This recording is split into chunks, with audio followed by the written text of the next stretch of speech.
Bonjour et bonsoir, ça dépend, vous trouvez le vice-versa ou c'est une agréable et excellente journée. Alors, dans cette petite vidéo, je vais vous éclairer, je vais vous donner mon analyse sur la crise actuelle entre l'Ukraine, la Russie et également l'OTAN. Vous savez,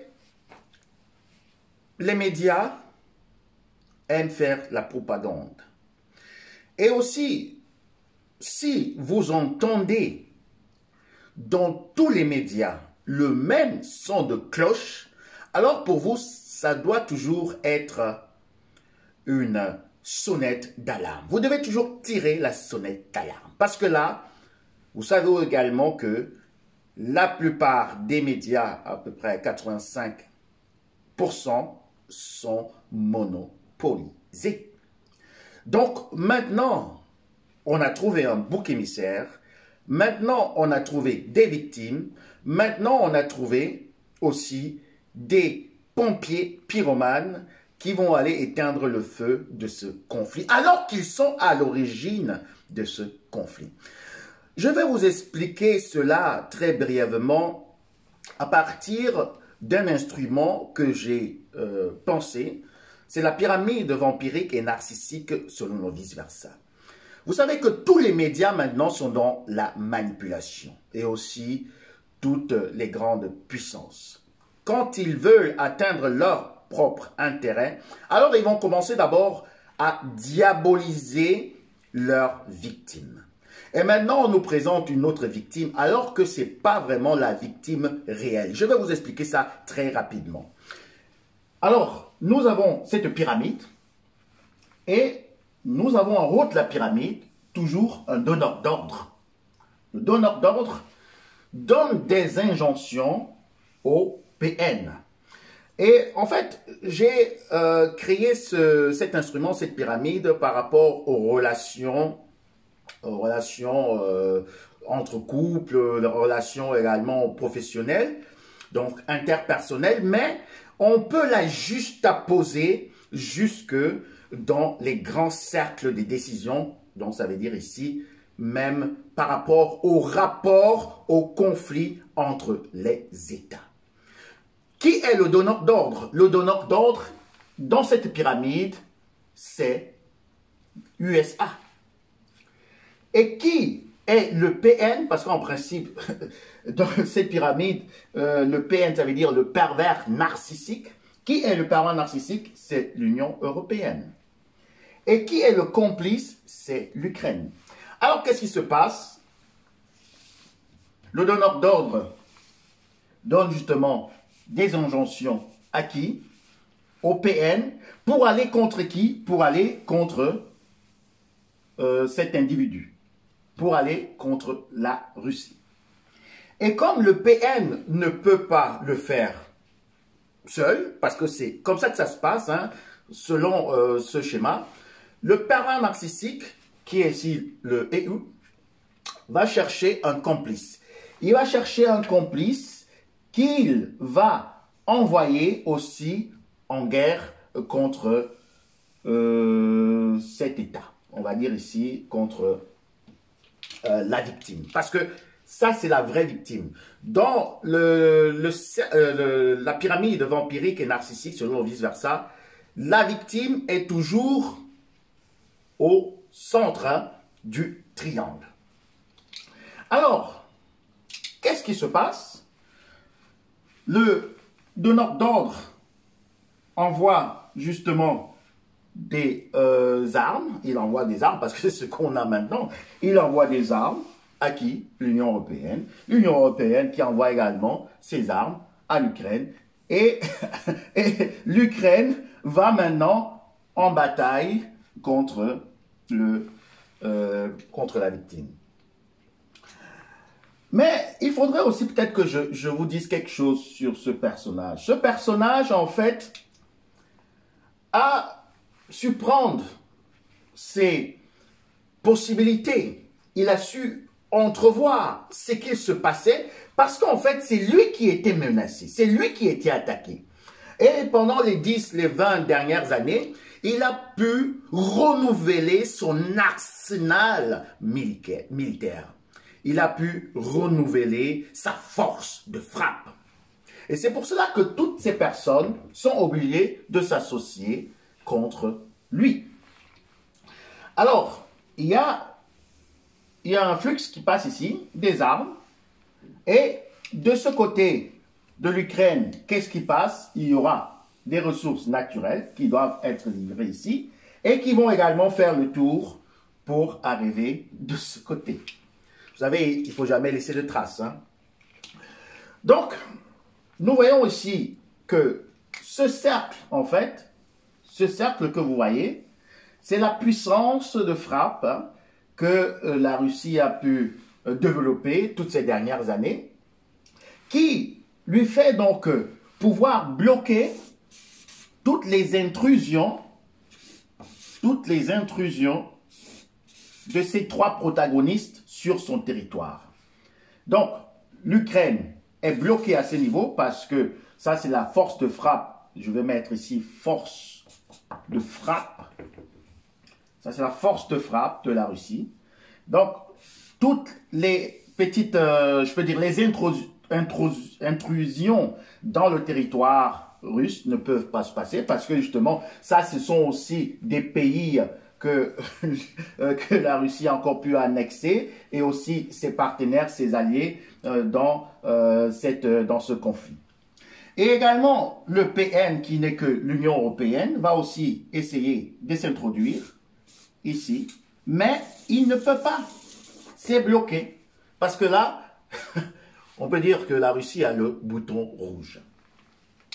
Et également ici, c'est bloqué. Le donneur d'ordre, de toute manière, veut toujours rester un peu en arrière parce qu'il ne veut pas qu'on sache que c'est lui qui est en train de manigancer tout ce qui est en train de se passer. Alors, qu'est-ce que le complice demande en retour à l'Union européenne? Et vous le savez également tous, le complice demande l'adhésion à l'Union européenne. Il veut accéder également, comme on dit en allemand, à ce grosse Bündnis pour pouvoir être protégé.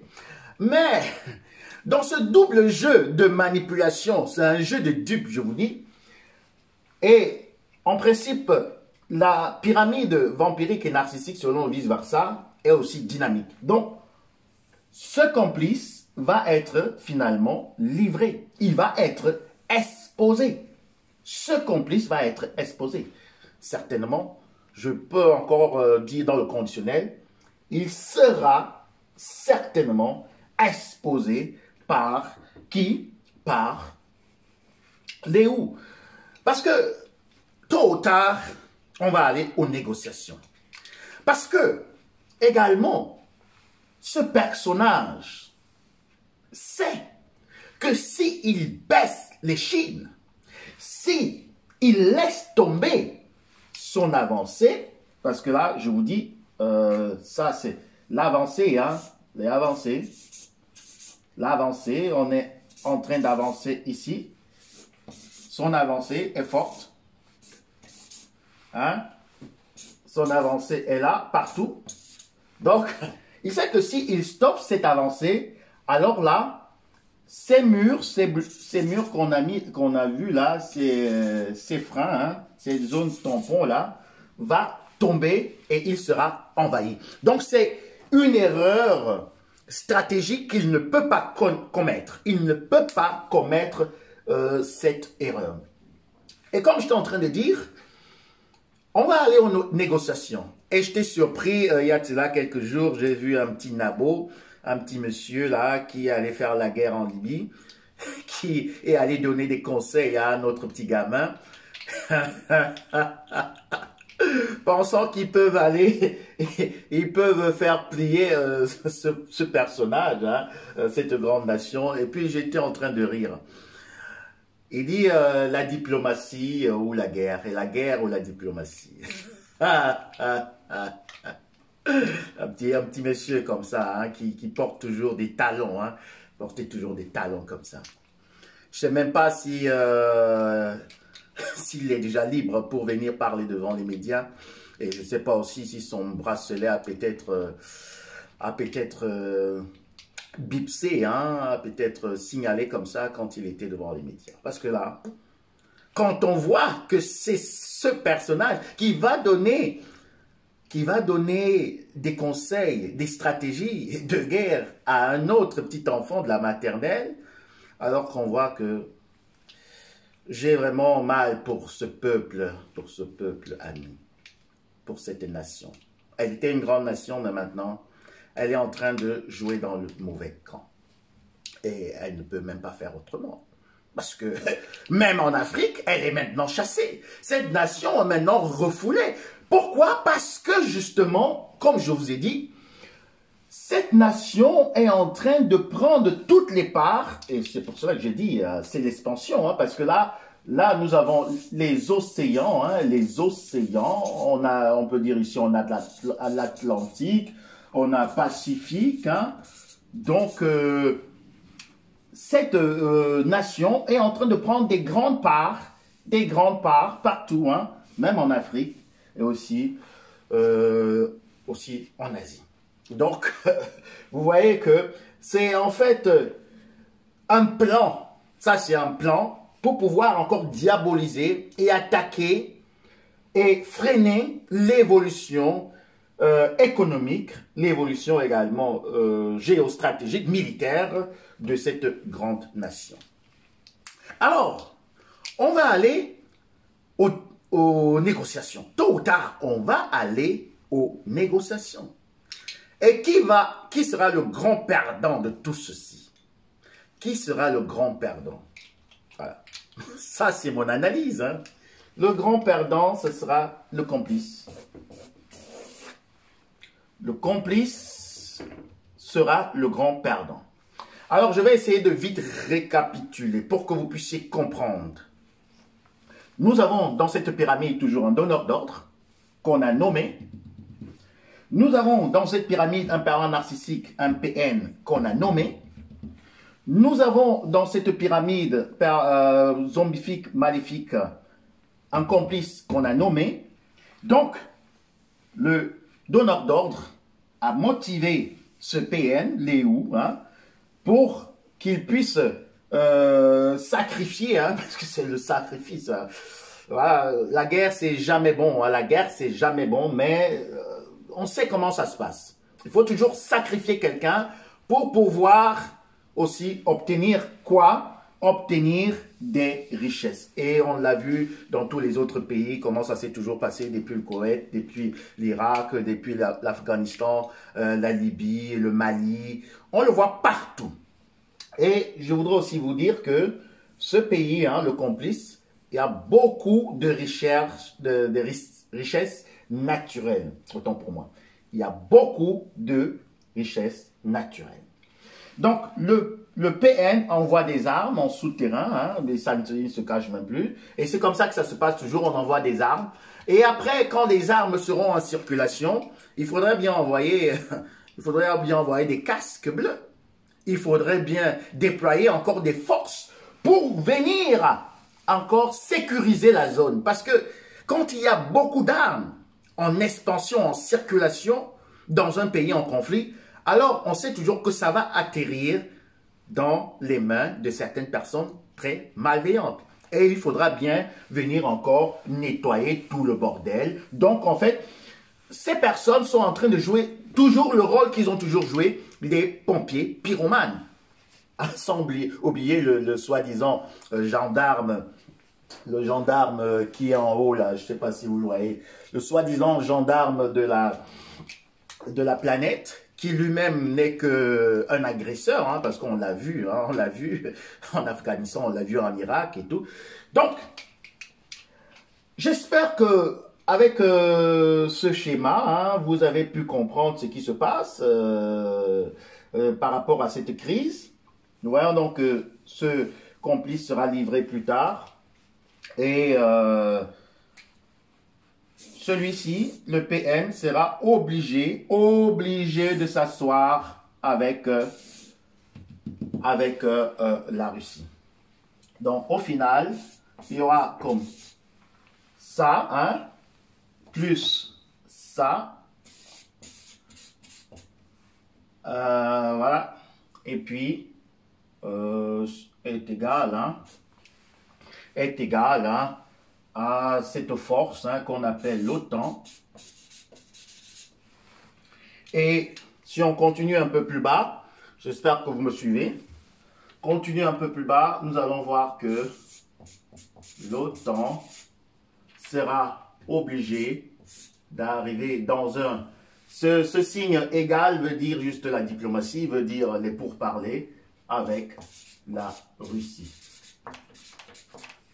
Est-ce que vous avez remarqué qui est exclu? Qui est exclu?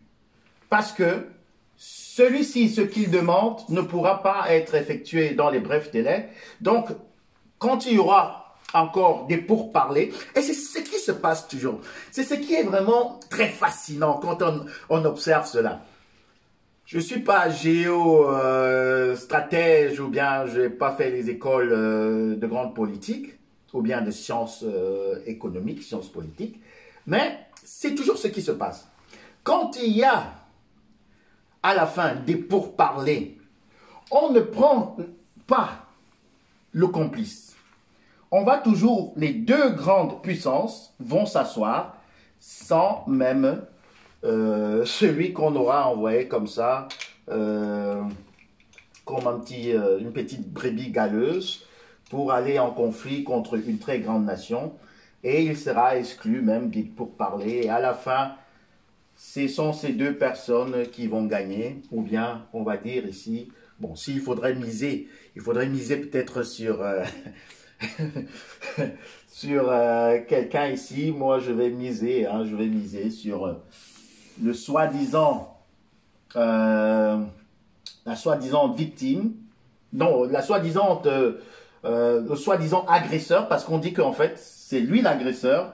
Moi, je vais miser sur lui parce que d'après cette pyramide, moi, je sais que c'est lui qui a été attaqué, c'est lui qui a été provoqué, et maintenant, il est en train de montrer ce qu'il sait faire à tout cela que j'ai nommé ici, les pervers narcissiques, les complices, ainsi que le donneur d'ordre.